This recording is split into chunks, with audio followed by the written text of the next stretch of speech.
जल्दी से जल्दी आने वाला प्रभु यीशु मसीह के आदि पवित्र नाम में सब पवित्र लोगों को मसीह देता हूँ। प्रभु का अनुग्रह से प्रभु ने और भी ये मरुभूमि यात्रा में प्रभु ने हमें एक दिन दान दिया। हमें मिला हुआ एक एक दिन कितना मूल्यवान है। मैं आशा करता हूँ आप लोग भी दिन को उसका गौरव जान करके, जैसा मौसा ने प्रार्थना किया था, मेरा दिन को गिनने के लिए मुझे ऐसे एक अच्छा समझदार दिल दे दे, है ना। बहुत बड़ी बात है। 90 भजन संहिता का 12 भजन में हम ऐसे पढ़ता है, हमको अपने दिन गिनने की समझ दे। हमें अपने दिन गिनने का समझ दे। बोलने का मतलब प्रभु में आने के बाद में हर एक दिन हमें गिनती गिनती करके हमें उसको पार करना है। एक एक दिन में कहाँ तक प्रभु के लिए जी पा रहा है कि नहीं, प्रभु के आगमन की बाट जो होती है उसकी तैयारी कर पा रहे है कि नहीं, प्रभु की इच्छा के अंदर बना रह पाता है कि नहीं, उस अनंत काल की तैयारी में है कि नहीं। बहुत बड़ी बात है प्रियो। क्या मालूम किस घड़ी को भी प्रभु आ सकता है। प्रभु का आगमन कभी भी मतलब हमारी इस पीढ़ी में प्रभु आएगा करके मैं पूरा विश्वास करता हूँ प्रियो। इस पीढ़ी में सारे भविष्यवाणी पूरा हुआ, एक पीढ़ी हुआ नहीं। तो इसलिए निश्चय बात है हम उसका एकदम आगमन का निकटता में। ऐसा है तो हमें कितना खुशी के साथ, कितना आनंद के साथ प्रभु के आगमन की बाट जोना चाहिए। रोज रोज हम जो करना चाहिए, हमें करने के लिए दिया है, उन कामों को हम करते जा रहे हैं कि नहीं, ये बात को हमें परखना चाहिए। प्रभु को धन्यवाद देता है। मैं आशा करता हूँ निश्चय आप लोग जागृत है और आप लोग एकदम प्रभु के आगमन की बाट जो होते हुए तैयार है इस रीति में। मैं आशा करता हूँ। प्रेज लॉर्ड माने प्रेज लॉर्ड। तो इसलिए बहुत बड़ी बात है कि मैं आपको ये बात बताना चाहूँगा कि हमको आज भी प्रभु ने अवसर दिया है। ये अवसर बहुमूल्य है। हम लोगों ने पिछले दिन में प्रभु का आगमन का बारे में हम लोग देख रहा था। प्रभु का 3 आगमन उसका बारे में हमने देखा। उसमें 2 आगमन का बात हमने देखा। एक स्वर्ग से दुनिया में आया। आपको मालूम है प्रभु का कोई भी कार्य प्रभु समय पर करता है। ये प्रभु की एक खूबी है। प्रभु हर एक बात, अभी प्रभु ने एदन वाटिका में आदम हव्वा को वायदा दिया था कि स्त्री के संतान सर्प का सिर को कुचलेगा, क्योंकि सर्प ने हव्वा को धोखा दिया, उसको धोखा दिया है ना। आपको याद होगा जब पहला तिमोथी 2 अध्याय उसका 14 वचन में, पहला तिमोथी उसका 2 अध्याय का 14 वचन, और आदम बहकाया न गया पर स्त्री बहकाने में आकर देखा, स्त्री बहकाने में आया, स्त्री को बहकाया, सर्प ने स्त्री को बहकाया, धोखा दिया। इसलिए प्रभु ने वहां पर उत्पत्ति 3:15 में प्रभु ने बोला था कि स्त्री की संतान सर्प का सिर को कुचलेगा। देखा, स्त्री की संतान सर्प का सिर को कुचलेगा। स्त्री के संतान होकर के ये दुनिया में जन्मा हुआ एकमात्र व्यक्ति प्रभु यीशु मसीह है ना।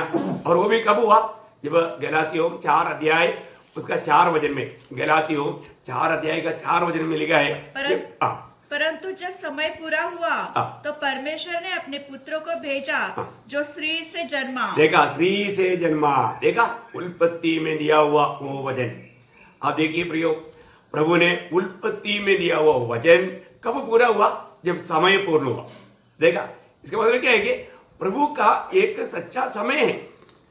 प्रभु का समय, अभी आदम हव्वा ने सोचा था अभी मतलब स्त्री के संतान सर्प का सिर को कुचलेगा, शायद मुझे दिया हुआ एक काइन शायद सर्प का सिर को कुचलेगा, ऐसे उन्होंने सोचा होगा। लेकिन काइन ने उल्टा अपने भाई को भी खत्म किया। आप देखिए, वो एक हत्यारा बना। प्रियो, एक बात जानना, हमारे जीवन में प्रभु का काम को समझना, ये प्रभु की आत्मा का बिना, प्रभु की सहायता बिना कभी नहीं हो सकता, है ना। प्रभु ने समय दिया, प्रभु ने वायदा दिया और वो समय पर पूरा हुआ। हमारे प्रभु का एक खूबी क्या है ना, वो सब समय पर करेगा। हम मांगने से हमारे समय के अनुसार प्रभु कार्य नहीं करता। प्रभु कार्य काम प्रभु के समय में, और प्रभु का काम प्रभु के समय में प्रभु अच्छा करता है। आपको याद होगा जब उपदेशक उसका 3 अध्याय का 11 वचन में, उपदेशक में 3 अध्याय का 11 वचन का शुरुआत में हम पढ़ता है कि प्रभु ने उसका उस समय में एकदम सभी बात सच्चा किया, है ना। नीति वचन के बाद उपदेशक उसका 3 का 11, उसने सब कुछ ऐसा बनाया, उसने सब कुछ ऐसा बनाया कि अपने अपने समय पर वे सुंदर होते हैं। सुंदर होते हैं। देखा बोलने का अर्थ क्या है कि उसने अनेक काम उसका अपना अपना समय में सबसे सुंदर बनाया, अच्छा बनाया। बहुत तो महत्व की बात है प्रिय। वही महान परमेश्वर जब दुनिया में जब आया मनुष्य बनकर के, उस समय में भी आपको मालूम है प्रभु का क्या गवाही था। जब मरकोस को समाचार 7 अध्याय उसका 37 वचन में, मरकोस उसका 7 अध्याय का 37 वचन में क्या पढ़ता है हम? वे बहुत ही आश्चर्य में होकर कहने लगे, उसने जो कुछ किया सब अच्छा किया है। सब अच्छा किया है। देखा, जो कुछ किया सब कुछ अच्छा किया। बहुत बड़ी बात है ना, सब कुछ अच्छा किया। अच्छा करने वाले एक ही व्यक्ति प्रभु है प्रियो। हमारा काम देखेगा तो हम क्या बोलेगा, हम जो भी किया अच्छा नहीं किया। हम लोग, आप देखो अभी हम लोग हमने किया हुआ अरे कामों को तो पीछे मुड़ करके परख कर देखो, अरे वो अच्छा नहीं हुआ, ये अच्छा नहीं हुआ, हम ऐसे ही बोलेगा। और जो प्रभु का काम प्रभु करने के बाद भी आपको मालूम है, जब सृष्टि भी बनाया प्रभु हर एक दिन देखता था और प्रभु क्या गवाही देता था, अच्छा है। और मनुष्य को बनाने के बाद में बोला बहुत ही अच्छा है। देखा है, ये बहुत बड़ी बात है प्रियो, क्योंकि प्रभु जो करता है अच्छा ही करता है और उसका समय पर करता है। प्रभु का एक कार्य है, हमको कोई समय भी नहीं और हम अच्छा करता भी नहीं, हम अच्छा किया करके बोल भी नहीं पाता। आपको याद होगा जब दूसरी राजा 7 अध्याय के 9 वचन में वो 4 कोढ़ी लोगों ने आपस में गवाही दिया, हम जो कर रहा है अच्छा नहीं कर रहा है, अच्छा नहीं कर रहा है। देखा, कोढ़ियों का गवाही है। आप भी अगर आप परखेगा तो प्रियो, आपको बहुत बातें आपको जीवन में आपको मालूम पड़ेगा, मैंने ये जो किया अच्छा नहीं किया। अच्छा नहीं किया तो फिर क्या होगा, अच्छा नहीं किया तो उसका नुकसान होगा। हमें अच्छा करना चाहिए ना। हमें अच्छा करने के लिए प्रभु ने हमें प्रभु में एक नया सृष्टि बनाया है। तो अभी पढ़ने की जरूरत नहीं, दूसरे राजा 7 का 9 है। Praise the Lord. ओके, मैं आपको ये बात बताना चाहूंगा कि सबसे बड़ी बात है कि हमने हमारे जीवन में अभी हम प्रभु के आगमन का बहुत निकटता में है। अभी हमने देखा प्रभु का पहला आगमन एकदम टाइम पर हुआ। प्रभु ने करेक्ट 4000 साल जब पूर्ण हुआ, प्रभु यीशु मसीह दुनिया में मनुष्य बनकर आया। आप देखिए प्रियो, प्रभु का हरेक काम समय पर है अभी। और प्रभु ने समय के अंदर आपको मालूम है जब ये सेवकाई भी पूरा किया, करीब 30 साल का उम्र में प्रभु ने पिता की महिमा के लिए अपना ओपन सेवकाई शुरू किया। और जो शुरू होने के समय में स्वर्ग गवाही दिया था, कौन सा? मत्ती 3:17 में, ये मेरा प्रिय पुत्र है, इस पर मैं अत्यंत प्रसन्न हूं। देखिए, प्रभु यीशु मसीह की करीब 30 साल का उम्र तक का बातें हम लोग विस्तार से नहीं जान पाता, क्योंकि उसका रिकॉर्डिंग हमको ये बाइबल में नहीं मिलता। लेकिन एक बात पक्की बात है, स्वर्ग गवाही दिया ये मेरे प्रिय पुत्र है। इसका अर्थ क्या है? पिता को प्रसन्न करके जीवन बिताया, इसमें कोई डाउट नहीं तो स्वर्ग गवाही नहीं देता। और इतना ही नहीं, 3.5 साल का सेवकाई जब पूरा हुआ, उस समय में भी स्वर्ग ने क्या गवाही दिया है ना, जब मत्ती 17 अध्याय का 5 वचन में, इसमें यह मेरा प्रिय पुत्र है जिससे मैं प्रसन्न हूँ। देखा, इसमें मैं प्रसन्न हूँ। इसका मतलब क्या है कि यीशु मसीह ने इस 3.5 साल का सेवकाई में भी पिता को प्रसन्न करके पिता को जिया। या यीशु मसीह नहीं जी रहा था, यीशु मसीह में पिता जी रहा था। हर बात में पिता को गौरव करके जिया। हमने कल भी देखा, यीशु मसीह जो भी बोला यीशु मसीह ने नहीं बोला, यीशु मसीह में होकर के पिता ने बोला। प्रियो, कितना अनोखी बात है। मतलब इतना वो समर्पित था, इतना पवित्र आत्मा का अगुवाई में चलते थे, हमारे लिए सारे बातों में एक आदर्श देकर गया।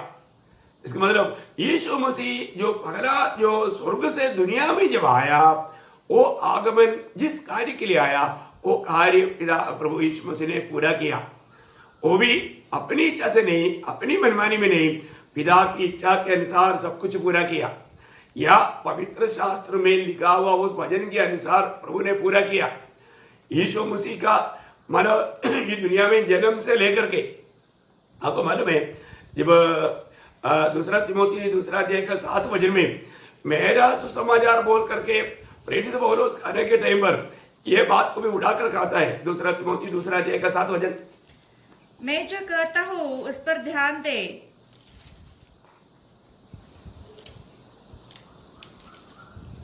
अगला वाक्य 8 यीशु हाँ, मसीह 8 को बजे 8 स्मरण बजे रख जो सॉरी 7 दाऊद नहीं 8 बजे हाँ यीशु मसीह को स्मरण रख जो दाऊद के वंश से हुआ और मरे हुओं में से जी उठा, और यह मेरे सुसमाचार के अनुसार है। हाँ देखिए दावीद की वंश में से हुआ। अब देखिए एक एक बात मतलब प्रभु यीशु मसीह का मतलब जन्म और वो कुल सारे बात जैसे लिखा था सब वैसे कैसे हुआ कुमारी के द्वारा और ये सारे भविष्यवाणी आपको मालूम है सारे बात वचन के अनुसार। इसलिए सच में सुसमाचार प्रभु का महत्वपूर्ण संदेश, क्योंकि पहला कुरिन्थी 15 अध्याय 3-4 वचन भी आपको याद होगा।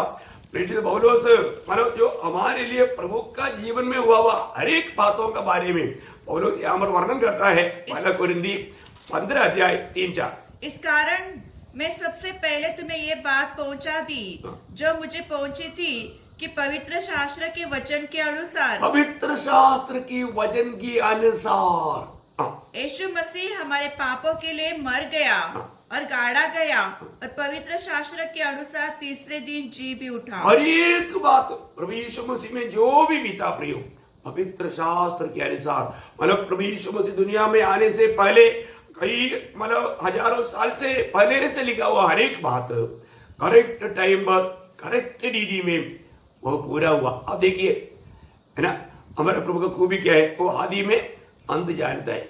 उस महान प्रभु ने ये सारे बात लिख कर रखा था। यही तो बाइबल का खूबी है प्रियो। आज मतलब बाइबल में लिखा मतलब बताया हुआ कितनी भविष्यवाणियां अभी चरित्र बन चुका। अभी पहला आगमन के बारे में जितना भविष्यवाणी था वो सब कुछ पहला आगमन में प्रभु ने पूरा किया। आप देखिए उसे हमें मिला हुआ लाभ के बारे में हमने सीखा, हमने पढ़ा। बाद में हमने देखा प्रभु यीशु मसीह दुनिया से स्वर्ग में गया। प्रभु ने पिता को बोला मैं आ रहा हूं। पहले यीशु मसीह स्वर्ग से उतर करके दुनिया में आया और बाद में यीशु मसीह दुनिया से अपनी सेवा पूरा करके जहां से आया वहां चला गया, स्वर्ग में चला गया। हमने वो बात को देखा कल कि स्वर्ग में गया। प्रभु स्वर्ग में जाने से हमें क्या क्या लाभ मिला, ये सारे बात हमने कई विस्तार से देखा। मैं अभी उन बातों में नहीं आता। अभी प्रभु वापस बोलता है मैं फिर से आ रहा हूं, या पिता बोलता है मैं मेरा बेटे को फिर से भेज रहा हूं। देखिए ये क्या है प्रभु का महान योजना, थोड़ा जानो प्रियो। इब्रानियों का पत्री पहला अध्याय का 6 वचन, इब्रानियों पहला अध्याय का 6 वचन। और जब पायलट को जगत में फिर लाता है देखो है उस पायलट को परमेश्वर जगत में फिर लाएगा। अभी एक बार लाया है, अभी बोलता है फिर लाता है मतलब दोबारा लाता है। ये बात बहुत विशिष्ट बात है ना। पिता पुत्र को फिर जगत में लाएगा, ये बात बड़ी बात है प्रिय। अभी हमें ये बात को जानना, एक बार पिता ने उस एदन वाटिका में दिया हुआ वायदा जैसा कहा था वैसा समय की पूर्णता में पूरा किया। अभी वापस वचन कहता है फिर भेजेगा। हाँ, इसका मतलब परमेश्वर का कार्य का आगे का कार्रवाई इतना पहले से ये बात लिख कर दिया है ना। फिर क्यों आ रहा है आपको मालूम है। जब इब्रानियों का पत्री 9 अध्याय का 28 वचन, इब्रानियों 9 अध्याय उसके 28 वचन, वैसे ही मसीह भी बहुतों के पापों को उठा लेने के लिए एक बार बलिदान हुआ और जो लोग उसके बाट जोते हैं उनके उद्धार के लिए दूसरी बार बिना पाप उठाए हुए दिखाई देगा। देखा मतलब प्रभु यीशु मसीह उनके लिए आ रहा है जिनका प्रभु ने उद्धार किया और उद्धार पाने की बात जो रहा है। ऐसा कैसे है ना, कई बार ये शब्द आ रहा है लोगों को मतलब जिसको अच्छा वचन का सही प्रकार विवेचन करके नहीं सीखा उनको ये बात समझना थोड़ा कठिन है। क्योंकि अभी यीशु मसीह आते ही कोई पापियों को उद्धार करके ले जाएगा ऐसे नहीं। जो उद्धार पाए भी लोग प्रभु यीशु मसीह की आगमन की बाट जोते हुए एक सच्चा पवित्र जीवन बिताता है, उसके आगमन की बाट जोते हुए जो तैयार रहता है उनके लिए वो बिना पाप का वापस प्रकट होगा। देखा, इसका मतलब हमारे जीवन में जो उद्धार पाए हुए लोग, ऐसा एक अनुभव आज अगर आपका उद्धार हुआ है तो आप अभी प्रभु का आगमन की उस प्रतीक्षा में बाट जो होने वाला एक सच्चा अनुभव आप करेगा। उधार पाए हुए लोगों को प्रभु ने जीवित आशा दिया, क्योंकि प्रभु वापस हमें लेने के लिए आएगा। ये आशा पाया हुआ लोग, उनके दिल में, आपको मालूम है ना, रोमियो का पत्री में 8 अध्याय का 23 वचन में ऐसा एक अनुभव है कि वो क्या करता है, घबराते रहता, उसका दिल तड़पते रहता करके वहां पर वचन है 8 अध्याय का, रोमियो 8 अध्याय का 23 वचन। और केवल वह नहीं, पर हम भी जितने उसके पास आत्मा का पहला फल है आप ही अपने में कराते हैं और ले पालक होने की अर्थात अपने देह की छुटकारे की बाट जोते हैं। देखा, वो शरीर की, इसका मतलब क्या है कि यीशु मसीह के आगमन में क्या होगा, हमारा शरीर का भी उद्धार हो जाएगा। अभी आपको समझ में आया होगा, मतलब उनका उद्धार के लिए बोलेगा तो वो उद्धार कहाँ पर है, हमारे शरीर का। हमें उस प्रकार एक महिमा का शरीर मिलेगा, हमें एक महिमा का शरीर मिलेगा। अभी ये जो शरीर जो है ये मिट्टी से बनाया गया, और वो मृत्यु के समय में क्या हुआ, ये शरीर को मिट्टी को सौंप देता, लेकिन ये शरीर वापस रूपांतर होकर उड़ा लिया जाएगा। बहुत बड़ी बात है ना, है कितना अनमोल बात है प्रिय।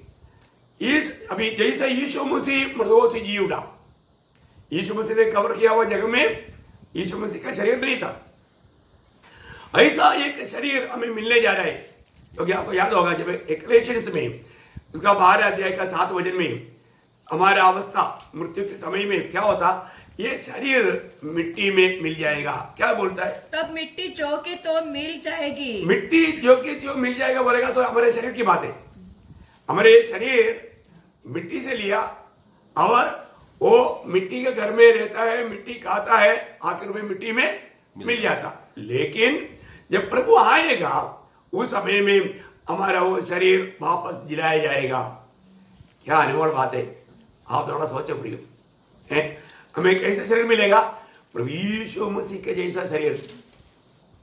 एकदम अनमोल बात है, हमारा ये शरीर की अवस्था बदल जाएगा, है ना। फिलिपियों का पत्री में लिखा है, फिलिपियों का पत्री उसका 3 अध्याय का 21 वचन में, वह अपनी शक्ति के उस प्रभाव के अनुसार जिसके द्वारा वह सब वस्तुओं को अपने वश में कर सकता है, हमारे दीनहीन देह का रूप, हमारा दीनहीन देह का रूप बदलकर अपनी महिमा की देह के अनुकूल बना देगा। देखा, अपनी महिमा का देह का अनुकूल बनाएगा।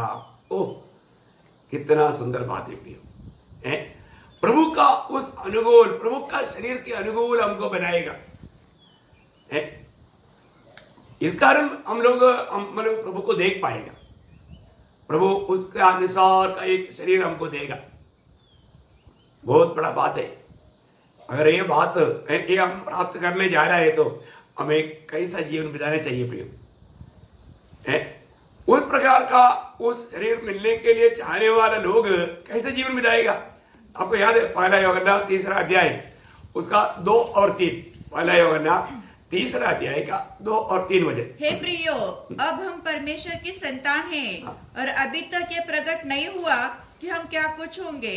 इतना जानते हैं कि जब वो प्रकट होगा, जब वो प्रकट होगा तो हम भी उसके समान होंगे, हम उसके समान होंगे, क्योंकि उसको वैसा ही देखेंगे जैसा वह है। और जो कोई वो उस पर आशा रखता है, जो कोई व्यक्ति उस पर इस रीति में आशा रखता है, वह अपने आप को वैसा ही पवित्र करता है जैसा वह पवित्र है। कितना ना बात है, ये एक बड़ी बात है हमारे जीवन में।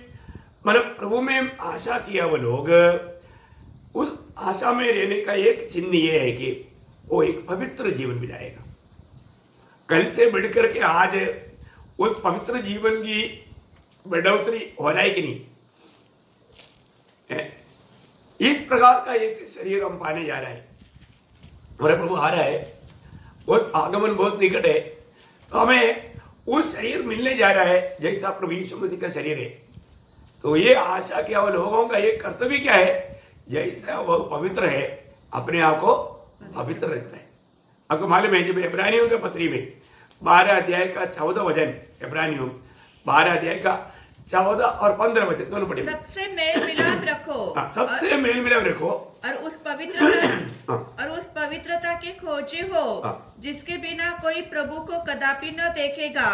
ध्यान से देखते रहो। ध्यान से देखते रहना, मतलब पवित्रता के बिना कोई भी परमेश्वर को नहीं देख सकता। इसलिए हर एक पवित्र लोग ध्यान से अपने जीवन को देखना है। ऐसा न हो कि कोई परमेश्वर के अनुग्रह से वंचित रह जाए या कोई कड़वी जड़। देखा, कड़वी जड़ हमारे अंदर किसी ना किसी के प्रति, हाँ उसने ऐसे कहा क्या है, उसने ऐसे किया क्या है, अच्छा उसका वो लक्ष्य है क्या, मतलब कुछ ना कुछ रीति में हमारे अंदर एक कड़वाहट को उत्पन्न करना। आप देखो प्रियो, बहुत शैतान बहुत चालाक है। वो अपना विश्वासी भाई बहनों के प्रति हमारे अंदर कुछ ना कुछ नफरत, कड़वाहट है, कुछ मतलब बैरभाव, कुछ ना कुछ वो उत्पन्न करने के लिए कोशिश करता है। ऐसा कोई बात आ गया तो क्या होता, हमारा अनुग्रह से ही गिर जाता। बोलते वहां ओ अनुग्रह को व्यर्थ करता। देखिए ऐसा अवस्था हमारे जीवन में आएगा तो 15 वचन वापस पढ़ना। ध्यान से देखते रहो। ध्यान से देखते रहो। ऐसा न हो कि कोई परमेश्वर के अनुग्रह से वंचित रह जाए या कोई कड़वी जड़ फूट कर कष्ट दे और उसके द्वारा बहुत से लोग अशुद्ध हो जाए। देखा कितना सत्य चेतावनी है, बहुत सत्य चेतावनी है। प्रभु में आने के बाद वहां पर एक दृष्टांत भी दिया, दृष्टांत भी पढ़िएगा। ऐसा न हो कि कोई जन व्यभिचारी या एसाव के समान या एसाव के समान अधर्मी हो। देखा एसाव कौन था, वो अधर्मी था। बोलते हैं एसाव के समान अधर्मी हो। एसाव ने क्या अधर्म काम किया करके कहीं नहीं लिखा, लेकिन वचन कहता है वो अधर्मी था। देखिए एसाव के समान अधर्मी हो, जिसने एक बार के भोजन के बदले अपने पहले को होने का पद बेच डाला। देखा यहाँ पर क्या हुआ, चुनौती में धोखा खाया। देखिए परमेश्वर की ओर से उसको मिला हुआ एक बड़ा अनुग्रह था, पाना उठा। उसको घर में सारे बातों में दुगना वारिस होता था और एक प्रकार घर का याजकपन का पदवी भी उसको था। बहुत बड़ी बात था। उसके नाम पर वंश जाना चाहिए था, पीढ़ी जाना चाहिए था। बहुत से पालाउटा का बहुत से पदवी आए, पर उन्होंने क्या किया है, जब जंगल जाकर के आया, याकूब ने बनाया हुआ कीर के ऊपर उनका नजर लग गया है और बोलता है कि मैं भूखा है, मुझे पीने के लिए दे दो। याकूब ने क्या बोला, तेरा पालौटा वो पदवी मुझको दे दो है तो मैं दूंगा। बोला पालौटा पदवी मुझे क्या करना बोल करके वो एक टाइम की भोजन के लिए उन्होंने उसको भेज डाला। कितना दुख की बात है प्रिय। एक कहानी आपको मालूम है, मैं वो वचन पूरा पढ़ने के लिए अभी नहीं जा रहा हूं क्योंकि ये आपको मालूम प्रियो। उन्होंने क्या किया, इतनी बड़ी प्रभु का आशीष को, अनुग्रह को उन्होंने तुच्छ किया। किस लिए, ये जीवन का ये एक टाइम का भोजन के लिए। अब देखिए एक टाइम का भोजन के लिए प्रियो आज कितनी लोग उस अनंत काल की आशीष, ये छोटी जीवन की बातों को बहुत श्रेष्ठ समझ करके नष्ट करता है। प्रियो प्रभु में आने के बाद हमेशा वो अनंत काल का प्रकाश में जीवन बिताना। दुनिया में कितना भी नुकसान होने दो प्रियो, नो प्रॉब्लम, पर जो आनंदता में मिलने वाला एक भी बात हमें नष्ट नहीं होने देना। हर एक चुनौती में हम ये चुनना है, इससे मुझे अनंत काल में लाभ मिलेगा कि नहीं, है ना। ये जीवन कितना छोटा है प्रियो, ये छोटा सा जीवन की बातों पर अगर हमारा मन लगेगा, हम उसके पीछे लगेगा, तो उसका मतलब हमें बुढ़ावट का महत्व नहीं मालूम, परमेश्वर की योजना नहीं मालूम। विरोधी का लक्ष्य क्या है ना, प्रभु का वो हमारे प्रति बुढ़ावट का महत्व हम ना जाने, वो श्रेष्ठता ना जाने, उसके लिए वो काम करता है। अज्ञानता कितना बड़ा धोखा देगा। हमें ये सच्चाई जानना चाहिए प्रियो। ये छोटा सा जीवन में कितना भी ये दुनिया की आशीष की बात हो, पर तो अनंत काल की बातों के लिए रुकावट है तो उसको त्यागना चाहिए प्रियो। और नहीं त्यागेगा तो आप सही प्रकार अभी तक आपको बुलाहट का महत्व आपको मालूम नहीं। इसलिए दुनिया की कोई भी बात के लिए आप ऐसा श्रेष्ठता का बात ना छोड़े। अभी एसाव को धोखा हुआ, धोखा होने के बाद में उसने वो पद पाना चाहा, लेकिन वहां पर क्या लिखा? तुम जानते हो कि बाद में जब उसकी आशीष पानी चाहिए देखो तो, वो बाद में आशीष पाना चाहा, लेकिन क्या हुआ? तो अयोग्य गिना गया। अयोग्य गिना गया, अयोग्य गिना गया। प्रियो, अगर हम प्रभु की दृष्टि में अयोग्य गिना जाएगा तो फिर क्या रहेगा? आप फिर कितना भी विनती करेगा तो यहाँ पर साहब ने मतलब मैं अयोग्य हो गया बोल के चुपचाप नहीं रहा, उसने क्या किया? और आंसू बहा बहा कर खोजने पर भी मन फिराव का अवसर उसे न मिला। देखा, आप सोचो प्रियो, बोलने का मतलब उसको जो नष्ट हुआ हमेशा के लिए नष्ट हुआ, वापस वो प्राप्त नहीं कर पाया छोटे सी एक टाइम की भोजन के लिए। इसका मतलब क्या है कि हमारा जीवन में भी ऐसा बात धोखा का कार्य संभव है, इसलिए सत्य चेतावनी दिया, तुम उस अनुग्रह से वंचित ना हो, अनुग्रह को व्यर्थ ना करें। प्रियो, प्रभु ने हमें आज एक कितना बड़ा अनुग्रह दिया है, कितनी बड़े अनुग्रह दिया है ना। आपको मालूम है जब दूसरा कुरिन्थी 6वां अध्याय का 1 वचन में प्रेरित पौलुस इस अनुग्रह के बारे में एक गवाही देता है। दूसरा कुरिन्थी 6 अध्याय का 1 वचन, हम जो परमेश्वर के सहकर्मी हैं, यह भी समझते हैं कि उसका अनुग्रह जो तुम पर हुआ उसे व्यर्थ न जाने दो। देखा, व्यर्थ ना जाने दो। देखिए, इस अनुग्रह को व्यर्थ ना जाने दो, चेतावनी है। प्रभु के दास ने अपने जीवन में क्या गवाही दी अपने बारे में? 1 कुरिन्थी 15 अध्याय का 10 वचन, 1 कुरिन्थी 15 अध्याय का 10 वचन, परंतु मैं जो कुछ हूँ भी वो परमेश्वर के अनुग्रह से हूँ, उसका अनुग्रह जो मुझ पर हुआ व्यर्थ नहीं हुआ। देखा, व्यर्थ नहीं हुआ है। मुझ पर जो प्रभु का अनुग्रह हुआ है मैंने व्यर्थ नहीं किया है। फिर क्या किया? व्यर्थ नहीं किया। वो कैसे व्यर्थ नहीं किया?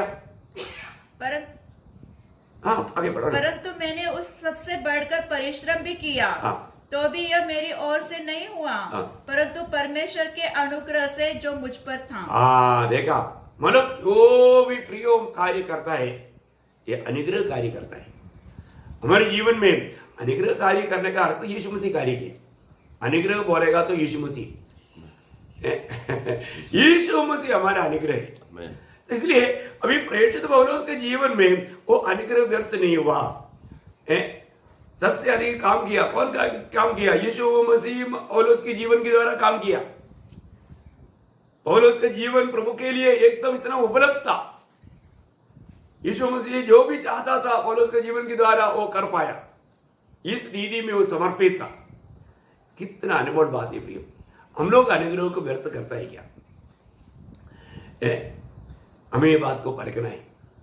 मेरे जीवन में मैं उस प्रभु का अनुग्रह को व्यर्थ किया है तो कितना दुखदायक बात है। रोज रोज हमें परखना।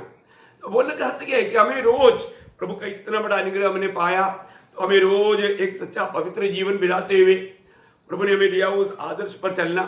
प्रभु के दास लोग भी हमारे आगे आगे गया है, उनका भी जीवन में प्रेरित पौलुस जैसा जीवन वो कितना आदर्श का जीवन था। प्रभु के पीछे पूर्ण रीति में हो लिया। कितना अनमोल बात है। तो आज हम प्रभु के आगमन का निकटता में है। ये बात सिर्फ उधार पाए हुए लोग नहीं, जाति के लोग तक बोलता है तो दुनिया नाश होने वाला है, खत्म होने जा रहा है। उनका बोलने का अर्थ है कि दूसरा अर्थ देता है। लेकिन प्रभु के लोग तो जानना चाहिए ना। प्रभु यीशु मसीह ने, आपको मालूम है, यीशु मसीह की पत्र कहलाने वाला प्रकाशित वाक्य का किताब में यीशु मसीह ने उसके आखिरी अध्याय में 3 बार उठाकर कहा। आपको याद है, मैं कई बार आपको वचनों को पढ़ाता हूँ। 22 अध्याय का 7 वचन और उसका 12 वचन और 20 वचन। देख मैं शीघ्र आने वाला हूँ, धन्य है वह जो इस पुस्तक की भविष्यवाणी की बातें मानता है। मतलब मैं शीघ्र आ रहा हूँ करके प्रभु गवाही दे रहे हैं। उसके 12 वचन, देख मैं शीघ्र आने वाला हूँ। देख मैं शीघ्र, देखो प्रभु का यीशु मसीह की किताब कहा जाने वाला भविष्यवाणी का किताब, नया नियम का एकमात्र भविष्यवाणी का किताब जो हमारा प्रकाशित वाक्य है, उसमें यीशु मसीह बार बार कहता है मैं शीघ्र या जल्द मैं आ रहा हूं। और हर एक के काम के अनुसार बदला देने के लिए प्रतिफल मेरे पास है। मतलब प्रतिफल लेकर के आ रहे। इसका मतलब हम लोग प्रभु के आगमन में क्या पाने की इंतजार में है ना? प्रतिफल पाने के लिए। क्योंकि प्रभु जल्दी आ रहा है, अभी अधिक समय नहीं, उसका 20 वचन। जो इन बातों की गवाही देता है वह यह कहता है, हाँ मैं शीघ्र आने वाला हूँ। हाँ मैं शीघ्र आने वाला हूँ। प्रियो, ये शब्द सुनने के टाइम पर आपका दिल में क्या होता है? एक तड़पन होता है कि नहीं?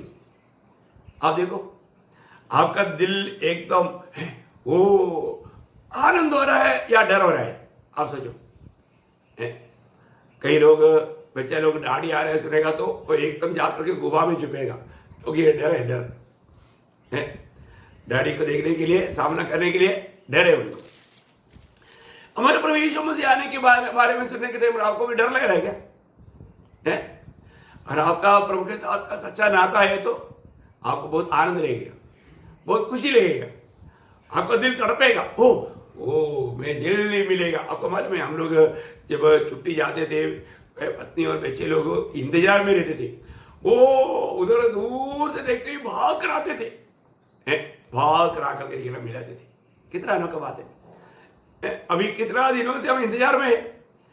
सच्चा उद्धार पाए हुए लोग हमेशा प्रभु के आगमन की बाट जोते रहते हैं। प्रियो, अभी ज्यादा समय नहीं, ये जानने वाले लोग प्रभु के आगमन निकट है करके हमको मालूम है, तो हमारे जीवन कैसे होना चाहिए ना? फिलिपियों का पत्री में उसका 4 अध्याय का 5 वचन में एक चेतावनी हम देखता है। फिलिपियों 4 अध्याय का 5 वचन, तुम्हारी कोमलता सब मनुष्य पर प्रकट हो, प्रभु निकट है। हाँ देखा, तुम्हारी कोमलता सब मनुष्यों पर प्रकट होना। बोले का मतलब हमारे जीवन में हम प्रभु के आगमन में है तो हम एक दूसरे के साथ का व्यवहार में कैसे होना चाहिए? हमें एकदम क्रूर रीति में नहीं होना, कठोर रीति में नहीं होना, हर एक के साथ बहुत कोमलता से बात करना, हमारा मतलब नम्रता दीनता बढ़ते जाना, और भी हम सॉफ्ट बनना, नरम बनना, मतलब लोगों को हम जाने के टाइम पर याद आना चाहिए, अरे यार वो व्यक्ति कितना नरम था, कितना भव्य था, बहुत मतलब कोमल था। मतलब यहाँ पर कोमलता मतलब जो वो गुनगुनाने का अवस्था का बात नहीं है, वो भी एक शब्द ऐसे आता है। मैं आपको एक बात बताना चाहूंगा, यहाँ पर एक सच्चा नम्र जीवन, प्रभु ने बोला हमें नम्र और दीन, दीन होना, एकदम कोई भी प्रकार कोई घमंड नहीं, बहुत प्यार देने वाला ऐसा अवस्था। प्रभु के आगमन निकट है, कल से बढ़कर के हम कहां तक अपने आप को नम्र और दीन कर पाता है, प्रभु को प्रकट करके जीवन बिता पाता, प्रभु का स्वभाव को अपना कर जीवन बिताता। वही बात प्रभु के आगमन के विषय में याकूब 5 अध्याय का 8 वचन पढ़ना, याकूब 5 का 8। तुम भी धीरज धरो और अपने हृदय को दृढ़ करो, क्योंकि प्रभु का आगमन निकट है। प्रभु का आगमन निकट, क्योंकि प्रभु का आगमन निकट है, इसलिए क्या करना? धीरज धरो, कोई भी बातों में सारस ना कर। और भी एक बार वचन पढ़िएगा, तुम भी धीरज धरो और अपने हृदय को दृढ़ करो, अपने हृदय को दृढ़ करो। प्रभु से भेंट करने लायक अपने हृदय को दृढ़ करो, दृढ़ होना मतलब मैं प्रभु के आगमन में प्रभु के साथ मिलने के लिए मेरा हृदय की सच्चा तैयारी में किया है कि नहीं, इस रीति में परख करके दृढ़ करना, क्योंकि प्रभु का आगमन निकट है। कई बार हम सोचते हैं कि प्रभु आ रहा है क्योंकि बहुत बार हमने सुना, क्यों नहीं आया? उसके एक कारण मैं आपको बताना चाहूंगा, है ना, क्योंकि आपको मालूम है जातियों से एक पूर्ण संज्ञा ये हमारा मंडली में आना जरूरी बात है। वो जब आएगा तब उतरगे होगा, और वो समय के लिए प्रभु, अभी इसके बारे में जब पत्रोस भी कहता है तो दूसरा पत्रोस उसका 3 अध्याय उसका 9 वचन पढ़ना, दूसरा पत्रोस उसका 3 अध्याय का 9 वचन। प्रभु अपनी प्रतिज्ञा के विषय में देर नहीं करता, जैसे देर कुछ लोग समझते हैं, पर तुम्हारे विषय में धीरज धरता है, और नहीं चाहता कि कोई नष्ट हो। देखा, कोई नष्ट होना नहीं, वरन यह कि सबको मन फिराव का अवसर मिले। Praise the Lord. देखो प्रियो, शायद आपने भी कई लोगों के लिए प्रार्थना किया होगा, उनमें कई लोग अभी भी प्रभु को ग्रहण नहीं किया होगा। उन लोगों में भी कई लोग प्रभु का अनादिकाल से चुनौती में है। वे लोगों को भी मन भरने के लिए अवसर चाहिए। प्रभु उसकी अवसर दे करके हमारा प्रार्थना बिंदी सुन करके उसका उत्तर में देरी कर रहा है। देखो है, इसलिए आपको कभी नहीं लेना चाहिए कि देर हो रहा है। देर नहीं हो रहा है। हमारा वो प्रियजनों को भी प्रभु का उद्धार का अनुभव मिलने के लिए, वो भी प्रभु का शरीर का भाग बनने के लिए, प्रभु उसको भी जोड़ने के लिए इंतजार में। कितना अनोखा बात है ना। वही बात इस रीति में तिमोथियुस में पहला तिमोथी 2:4 पढ़ना। पहला तिमोथी 2 अध्याय के 4 वचन। ओ प्रभु यीशु, जो ये चाहता है कि वह सब मनुष्यों का उद्धार हो हाँ, सब मनुष्यों का उद्धार हो और वे सत्य को भली भांति पहचान ले। हाँ, सत्य को भली भांति पहचान ले। प्रियो, मतलब एक भी नष्ट नहीं होना। आपको मालूम है प्रभु का अनुग्रह कितना बड़ा है। मैं ये सोचता हूँ प्रभु ने हमारे प्रति कितना बड़ा योजना बनाया। प्रभु ने अगर ये अनुग्रह हम पर नहीं दिया होता, ये सच्चा प्रकाश, खास करके आपको मालूम है जादियों का प्रेषित होकर के चुना हुआ प्रेषित पौलुस ये विषय को इतना गंभीर रीति में अवतरण करके हमें देता है। हम लोग किसी प्रकार की लायक नहीं था, क्योंकि प्रभु यीशु मसीह आया था, किसके बीच में आया? यहूदियों के बीच में आया है। लेकिन प्रभु के द्वारा हमारे लिए भी एक कार्य योजना था करके परमेश्वर का हृदय का उस सच्चाई को प्रेषित पौलुस के द्वारा हमें प्रकाश में मिला। कितना बड़ी बात है।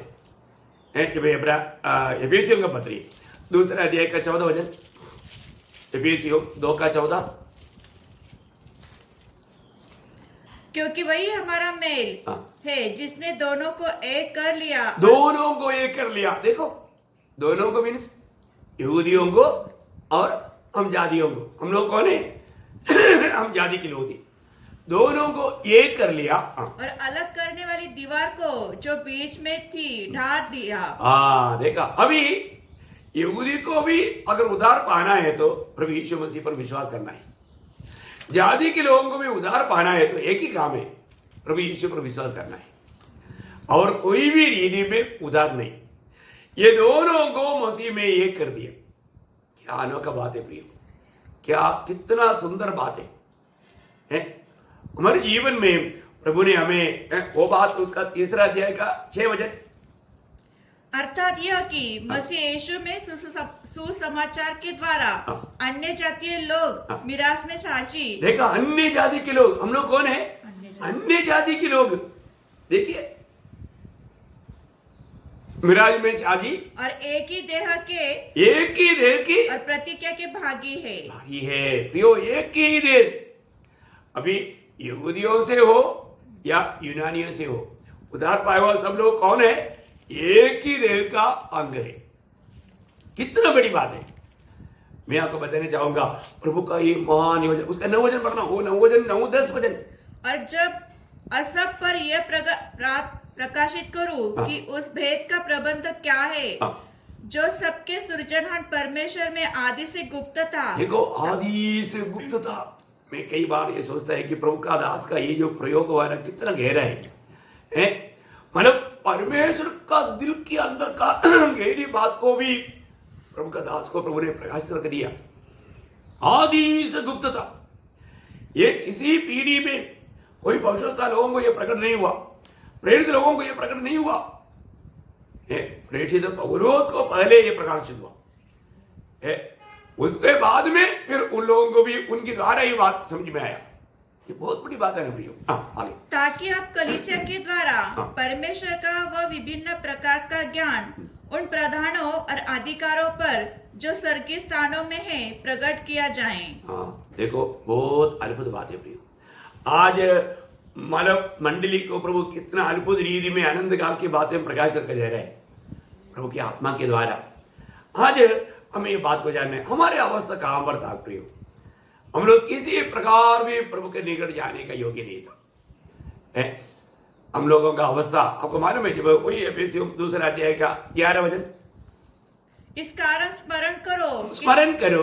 तुम जो शारीरिक रीति से अन्य जाति हो देखा, तुम शारीरिक रीति से अन्य जाति हो, और जो लोग शरीर में हाथ के किए हुए खतने से खतना वाले कहलाते हैं, वे तुमको खतना रहित करते हैं। खतना रहित बोल करके वो लोग हमको तुच्छ करते थे। हाँ, तुम लोग उस समय मसीह से अलग देखा, अभी हमारा अवस्था यहाँ पर बहुत विस्तार रूप में है। आदि के लोगों के बारे में प्रेरित पौलुस बोलता है, तुम लोग उस समय में या मतलब प्रभु यीशु मसीह को जानने से पहले की अवस्था, उद्धार पाने से पहले की हमारी अवस्था प्रभु यीशु मसीह से अलग। क्योंकि यीशु मसीह किसका बनकर आया? उनमें से आया, यहूदियों से आया। उनके लिए बहुत प्रशंसा की बात है। तो हमारे लिए क्या है? हमारा कोई भी ना होकर के हम बहुत दूर थे, अन्य जाति थे, हमारे लिए कोई आशा का किरण नहीं था। परंतु प्रियो, प्रभु का दिल में था, प्रभु की योजना में हम लोग था, है ना। ये बात प्रभु के दास प्रकाशित करके देने के टाइम पर हम लोगों को मिला हुआ ये अनुग्रह इतना बड़ा है प्रियो। हम लोग मसीह से अलग था। हाँ, और इस्राएल की प्रजा के पद से अलग किए हुए। देखा, इस्राएल प्रभु का प्रिय लोग था, चुने हुए लोग था।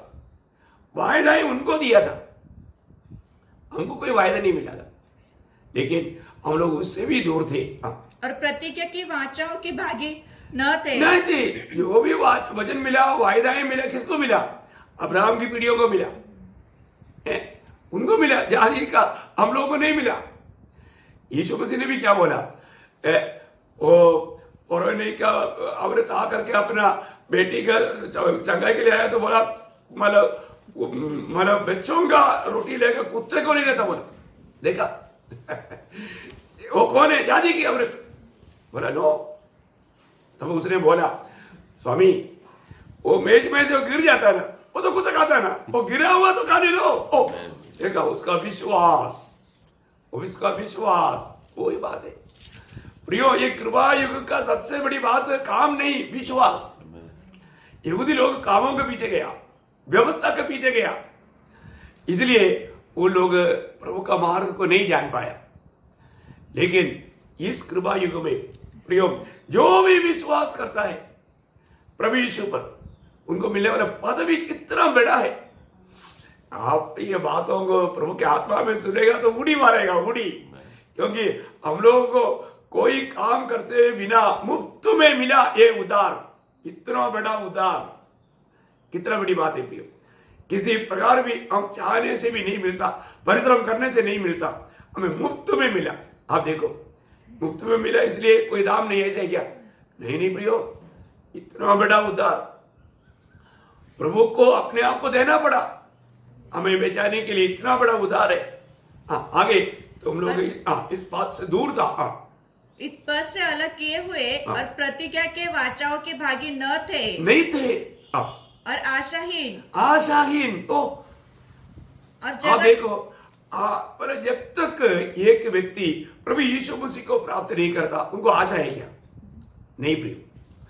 वो कितना भी धनवान होने दो, कितना भी ज्ञानी होने दो, वो कितना भी रूढ़ी परंपरा के बारे में बहुत बड़ा बड़ाई करते हो, लेकिन उनको आशा नहीं। आशा प्रभु यीशु मसीह को प्राप्त करने के बाद में सिर्फ है। आशा सिर्फ उन लोगों को है जिनको मसीह प्राप्त हुआ। प्रियो, आज आप देखो, आज मतलब यहूदी लोग भी आप देखना, उन लोगों में भी आशा नहीं। क्यों? क्योंकि वो जीवित आशा प्रभु को ही त्याग दिया। कितना अनोखा बात है प्रियो, हमें जो मिला। आज नए नियम की मंडली की अंग बना है, तो मैं आपको बताऊं, आप थोड़ा जानो प्रियो, आप कौन है, आपको मिला हुआ ये पदवी कितना श्रेष्ठ है। और इसके लिए हम कोई लायक ही नहीं था। ना लायक होने के टाइम पर प्रभु ने हमें लायक बनाया, ना लायकों को प्रभु ने लायक बनाया। आप देखिए, हम कितना आभार होना चाहिए प्रियो। हम आभार है क्या? वास्तव में वो प्रभु ने जो हमारे लिए किया हुआ कामों के प्रति हम प्रभु से आभार है क्या? आगे, और जगत में ईश्वर रहित थे। हम ईश्वर रहित थे, हम ईश्वर रहित लोग थे, क्योंकि प्रभु के साथ हमारा कोई नाता नहीं था। हम प्रभु को जानते ही नहीं थे। हम जो प्रभु को जानते थे वो क्या है, कोई मूर्ति को था। हम अपने आप को शायद बुद्धिमान जान करके भी धोखा खा रहा था। ईश्वर रहित थे, पर अब यीशु मसीह में हाँ। तुम जो पहले दूर थे, हाँ। मसीह के लहू के द्वारा निकट हो गए हो। निकट हो गया है। मसीह की लहू के द्वारा तुम निकट हो गया है। तुम लहू से खरीदा गया है। तुम लहू से धोया गया है। ओ कितना अनोखा बात है प्रियो। हैं? आज हमें प्रभु मिल गया। कितना श्रेष्ठ अनुभव प्रभु ने हमें यहां पर दिया है। प्रभु का दिल का प्रभु का मतलब इच्छा था हमें प्रभु का एक बाग बनाना। उसके लिए प्रभु ने ये सारे काम किया। मैं इसलिए आपको बताना चाहूंगा, जब हमारा प्रभु जब आगमन निकट है करके जानने के टाइम पर इतना अनुग्रह पाया हुआ हम लोग कितना खुशी मनाना चाहिए प्रिय। आज शायद बहुत लोग इस आगमन के बारे में मतलब सुनने के टाइम पर डर जाता है, क्योंकि उसको सच्चा उद्धार का अनुभव नहीं, प्रभु की आत्मा उसमें नहीं। मैं आपको बताना चाहूंगा प्रियो, प्रभु यहां पर बार बार कहता है कि प्रभु यीशु मसीह जल्द आ रहा है। ये शब्द, एक बात मैं आपको बताऊं, जो भी मसीह में हुआ है, पहला आगमन का बारे में जो भी कहा था, यीशु मसीह की जीवन का बारे में, मृत्यु के बारे में, जी उड़ने के बारे में, स्वर्गारोहण के बारे में जो भी लिखा था वैसा हुआ। ऐसा हुआ है। तो एक बात मैं आपको बताऊं, प्रभु का दोबारा आगमन के बारे में, जो पहला आगमन के बारे में जो बोला, उसका 8 गुना बार उसका दोबारा आगमन के बारे में बोला है। आप देखो ये कितना बड़ी बात है। जैसा पहला आगमन के बारे में जैसा लिखा वैसा ही पवित्र शास्त्र के अनुसार ये सब कुछ पूरा हुआ है। तो प्रियो, दोबारा आगमन उससे भी पक्की बात है करके मजबूत करने लायक 8 गुना बार वचन बताता है। अभी आप बताओ इसका मतलब प्रभु का आगमन पक्की बात है और वो निकटता में।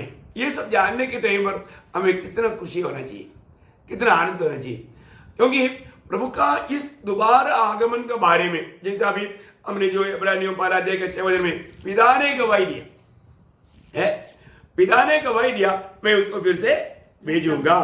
देखिए पिता गवाही दिया है। अभी इतना नहीं, स्वयं प्रभु यीशु मसीह ने गवाही दिया। यीशु मसीह ने जाने से पहले गवाही दिया था। नहीं यूहन्ना का सुसमाचार 14 अध्याय का 2-3 वचन, मेरे पिता के घर में बहुत से रहने के स्थान हैं। हाँ। यदि न होते तो मैं तुमसे कह देता, हाँ। क्योंकि मैं तुम्हारे लिए जगह तैयार करने जाता हूँ। हाँ। और यदि मैं जाकर तुम्हारे लिए जगह तैयार करूँ, मैं तुम्हारे लिए जब जगह तैयार करूं तो फिर आकर फिर आएगा। देखा, मैं जाने के बाद फिर आएगा, तुम्हें अपने यहाँ ले जाऊंगा, हाँ। कि जहाँ मैं रहूं हाँ। वहाँ तुम भी रहो। हालेलुया। प्रियो, प्रभु जहां पर रहता है उस मतलब स्वर्ग में पिता की उस दाहिने ओर बैठा हुआ यीशु मसीह हमें वायदा दिया है, मैं वहां पर तुमको भी ले जाऊंगा। देखा, अभी पिता ने गवाही दिया है, पुत्र यीशु मसीह ने भी गवाही दिया, मैं तुम्हारे लिए जगह तैयार करके मैं वापस आऊंगा। ओह, इस प्रकार ये दुनिया में आया हुआ कोई भी व्यक्ति ऐसे बोल सकता है क्या? आया करके बोलने के लिए आया नहीं कोई, सभी इसी दुनिया में जन्मा है।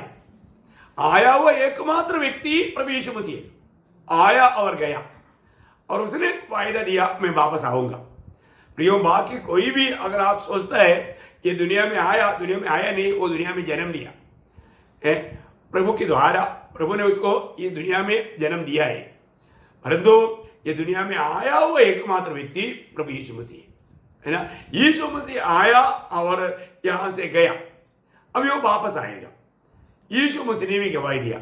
इतना ही नहीं, स्वर्गदूत लोग गवाही दिया यीशु मसीह के दोबारा आगमन के बारे में। आपको याद होगा प्रेरितों का में 12 अध्याय का 11 वचन में, जब यहूदन पहाड़ से स्वर्ग में जाने के समय में प्रभु ने अपने चेलों को आशीर्वाद देते हुए उनकी आंखों के सामने स्वर्ग पर उठा लिया गया है ना। जब वो स्वर्ग पर उठा लिया गया उस समय में चले लोग ऐसे ही देखते रहा। ये लोग एकदम उनकी आंखों से प्रभु चला गया तो भी देखते रहा। तब तो प्रभु ने अपने दूतों को भेज करके उनसे कहता है, हाँ। और उसने कहा, हे गलीली पुरुषों, तुम क्यों खड़े आकाश की ओर देख रहे हो?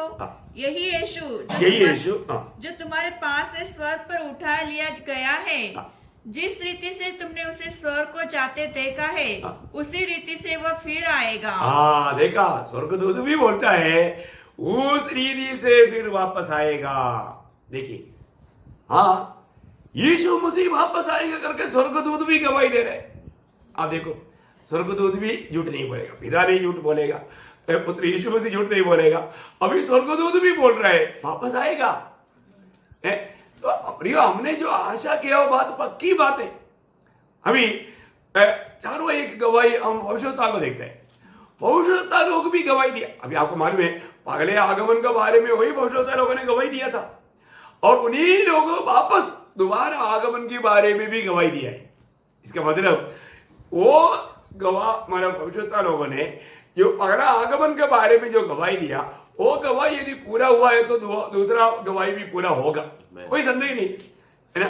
जो जकरिया नबी ने ये मतलब यरूशलेम में गधे के ऊपर बैठ करके आएगा करके गवाही दिया हुआ, वो गवाही जैसे पूरा हुआ, वही जकरिया जब 14:4 में जब पढ़ता है, यीशु मसीह जब दोबारा आएगा कहां पर आएगा, क्या होगा, इतना क्लियर लिखा। आप थोड़ा देखो प्रियो, यीशु मसीह नासिक में नहीं आएगा, यीशु मसीह वापस बॉम्बे में नहीं आएगा, कहां पर आएगा, जहां से वो गया था ना वहां पर वापस आएगा। कहां से गया था, जैतून पहाड़ से, जैतून पहाड़ पर वापस आएगा। अभी यहाँ पर ये बात भी जो भविष्यवक्ता ने यीशु मसीह ये दुनिया में आने के समय में पहले आगमन में यरूशलेम में गधे के बच्चे के ऊपर बैठकर आएगा बोल करके वो भविष्यवाणी पूरा हुआ, वो भविष्यवक्ता वापस बोलता है यहाँ पर यीशु मसीह कहां पर आएगा दोबारा आगमन में।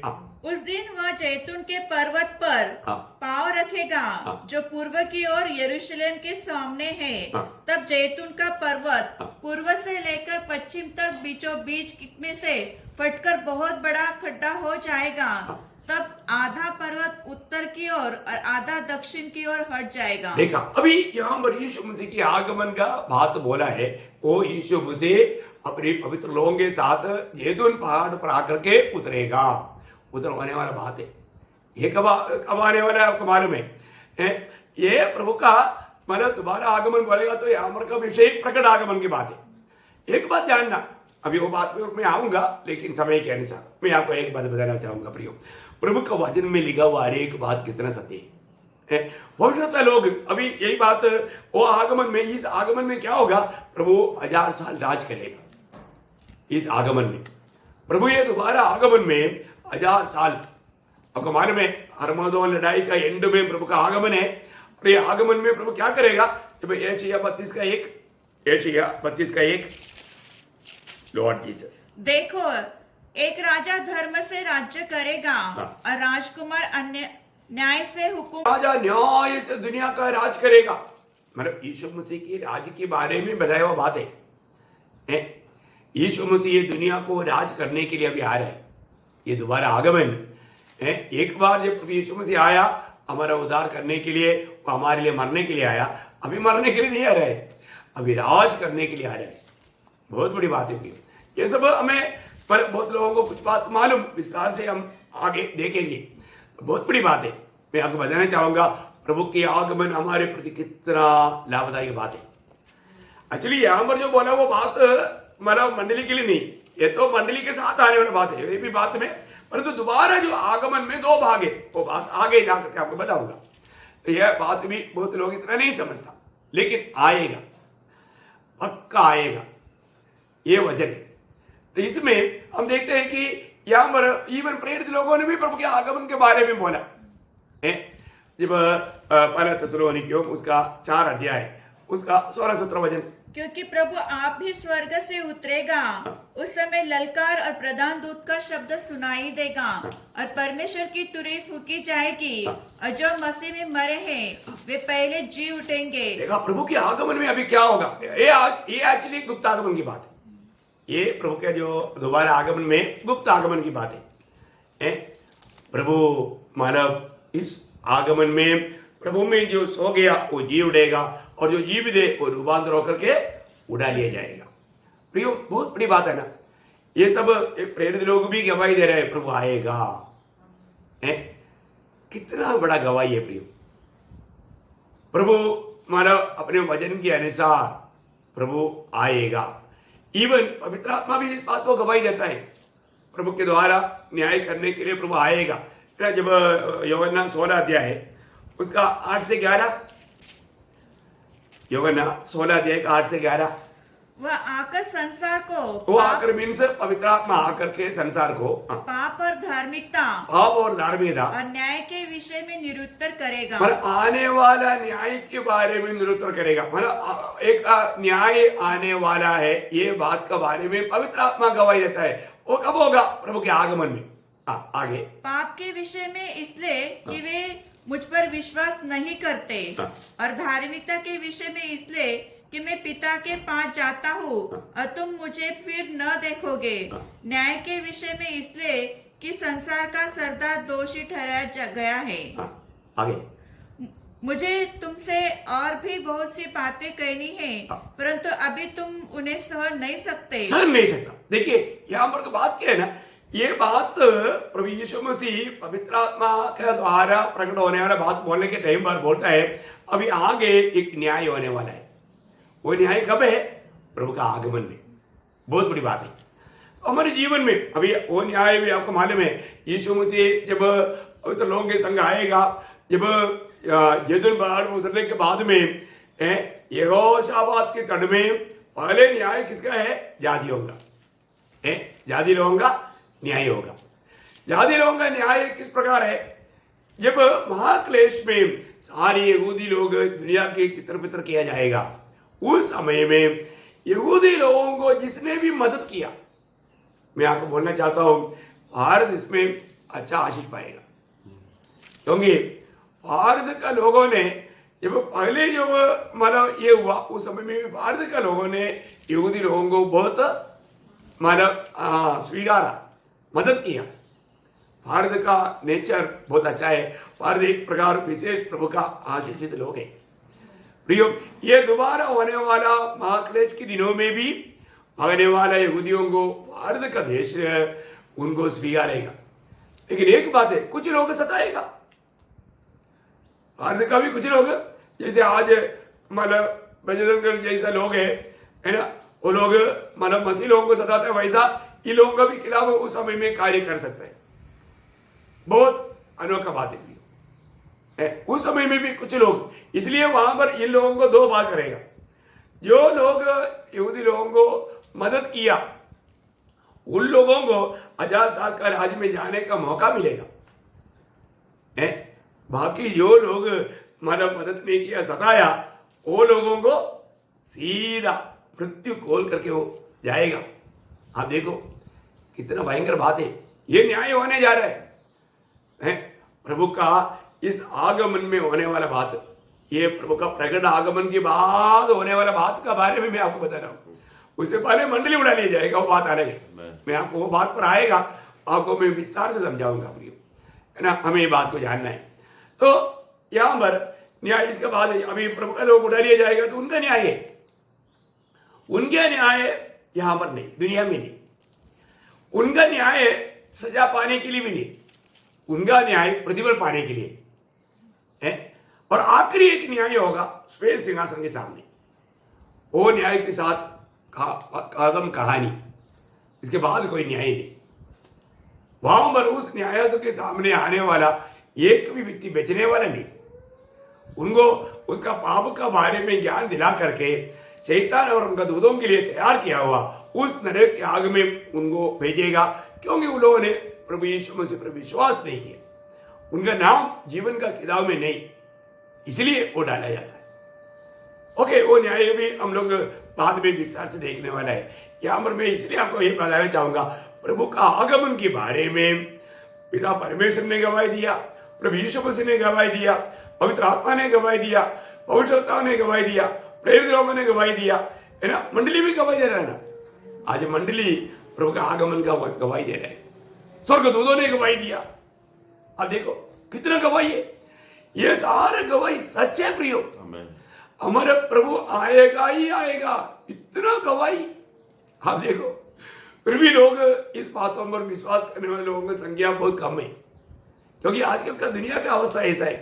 प्रभु की बातों को विश्वास ना करने के लिए विरोधी का कार्य है। परंतु प्रियो, एक बात मैं आपको बताना चाहूंगा, प्रभु का आगमन, अब विश्वास करो ना करो, प्रभु आएगा।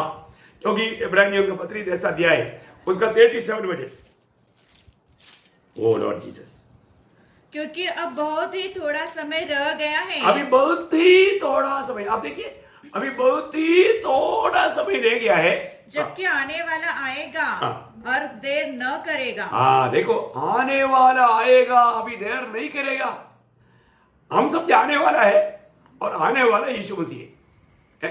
हम जाने वाला में है ना, ये एक ही करो फिर प्रभु की आगमन में मैं जाने वालों में एक ही नहीं, क्योंकि पहला आगमन जैतून पहाड़ में नहीं, पहला आगमन बादलों में है, बादलों तक आएगा। वो बात हम थोड़ा विस्तार से आगे क्लास में देखेगा। प्रियो, एक बात जानना है ना, प्रभु यीशु मसीह ने खुद गवाही दिया, आकाश और पृथ्वी टल जाएगा परंतु मेरा वचन का एक बिंदु भी कभी नहीं टलेगा। प्रभु का वचन है प्रियो, प्रभु के वचन में लिखा हुआ। अभी ये बात पूरा होने के लिए मैं आपको बोलना चाहूंगा, अभी देर नहीं लगेगा है, अभी देर नहीं लगेगा। एक तो वचन बोल करके मैं यहां पर समाप्त करूंगा। एजेकियल नबी की किताब 12 अध्याय उसके 28 हो जाए, एजेकियल 12 अध्याय का 28 हो जाए। इसलिए तू उनसे कहो, प्रभु यहोवा यो कहता है, मेरे किसी वचन के पूरे होने में फिर विलंब न होगा। अभी देखो, अभी प्रभु का ये वाणी है, अभी जो प्रभु का वचन सुनाया गया है ना, अभी ये पूरे होने में अभी विलंब नहीं होगा, अभी देर नहीं होगा। वरन जो वचन मैं कहूँ वह निश्चय पूरा होगा। प्रभु यहोवा की अभी निश्चय पूरा होने वाला है, मतलब अभी विलंब नहीं होगा, अभी पूरा होने जा रहा है, पूरा होने जा रहा है। अभी पौलुस का भी एक शब्द में बोल करके मैं आज का क्लास समाप्त करूंगा। रोमियो का पत्री 13 अध्याय उसका 11 वचन। ओ लॉर्ड, समय को पहचान कर ऐसा ही करो, इसलिए कि अब तुम्हारे लिए नींद से जाग उठने की घड़ी आ पहुंची है। प्रियो, एक बात, आत्मीय जीवन में नींद की अवस्था में नहीं जाना। नींद की अवस्था बोलेगा तो एक तो मानव अपनी जिम्मेवारियों को भूल करके अपनी मनमानी में जीने वाला अनुभव में कभी नहीं जाना। प्रभु के लोग प्रियो, अभी प्रभु ने आपको दिया हुआ जिम्मेवारियों को पूरा गौरव के साथ सीरियस होकर के उसको निभाने के लिए प्रयास करो, क्योंकि अभी भी आत्मीय जीवन में सुस्त ना होने दे, अभी भी कोई धीमा ना होने दे। प्रियो, अभी आप जैसे सोचता है अभी ज्यादा समय नहीं, समय को समझो, ये वातावरण को आप देखो, ये सच में एक प्रकार अभी ये बहुत सत्य चेतावनी के समय है, अभी बिल्कुल देर नहीं होगा। उसको वचन पूरा पढ़िएगा, क्योंकि जिस समय हमने विश्वास किया था उस समय के विचार से हमारा उद्धार निकट है। प्रियो, मैं आपको बताऊं, मैं हमेशा आपको बताता है, मैं सोचता है आज का आखिरी मैसेज है, आज प्रभु आएगा इस आशा में, उस तैयारी में मेरे जीवन में मैं जीवन बिताता हूं।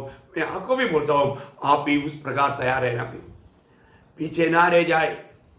किसी भी घड़ी को, किसी भी क्षण प्रभु का ये तुरगी हो सकता है। हमें तैयार रहना, उसकी आगमन की बात जोते हुए तैयार रहना। हम उस समय को, उस महीना को, उस साल को, उस युग को, मतलब उस घंटी को नहीं जानता, लेकिन तैयार रहना, पीछे ना रह जाए। उस आगमन में प्रभु के साथ मिलने के लिए तैयारी में रहना। अभी मैं आपको कल का क्लास में प्रभु का आगमन मतलब प्रभु के आगमन में 2 भाग है। कुछ लोगों को कुछ जरूर जानता है, बहुत लोग नहीं जानता है ना। प्रभु का आगमन, अभी दोबारा आगमन जो है वो 2 भाग में है, एक गुप्त आगमन है और एक प्रकट आगमन है। बहुत लोग प्रकट आगमन को समझता है, क्योंकि बहुत बातें उन्होंने क्या किया, इस्राएल को दिया हुआ संदेश को भी मंडली के साथ मिलाने के कारण उनको ये बात का प्रकाश नहीं मिला। लेकिन एक बात है, अगर आप उद्धार पाया है तो आपको ये भी जानना जरूरी बात है, इस्राएल के लिए प्रभु ने जो बोला वो बात प्रकट आगमन है, और तो मंडली के लिए जो बोला वो बात एक भेद है। अभी भी बहुत लोगों को भेद है। इसलिए मैं आपको, प्रभु की इच्छा है, प्रभु का अगर आज आगमन अगर नहीं हुआ तो प्रभु को मतलब कल का क्लास में वो भेद में आपको खोल कर बताऊंगा। मतलब उसको जानने से मैं आशा करता हूं और भी आपका उत्साह बढ़ेगा। है और भी आप जागृत रहेगा। तो मैं प्रभु को बहुत धन्यवाद देता है, प्रभु ने आज भी हमें जो अवसर दिया वचन सुनने के लिए। और मैं आशा करता हूँ आप लोगों ने इसको बहुत ध्यान से सुना है और इस बातों को अमल करना प्रियो बहुत, क्योंकि ये सच्चा वचन है, सत्य वचन है, कभी ना ठहरने वाला वचन है, स्वर्ग में हमेशा के लिए स्थिर किया हुआ वचन है। ये समय पर पूरा होगा। ये पीढ़ी प्रभु का आगमन का पीढ़ी है और उसका आगमन का तैयारी में रहे, उसके लिए प्रभु वचनों के द्वारा सहायता करे। प्रभु का अनुग्रह आप सबके साथ हो। आमीन।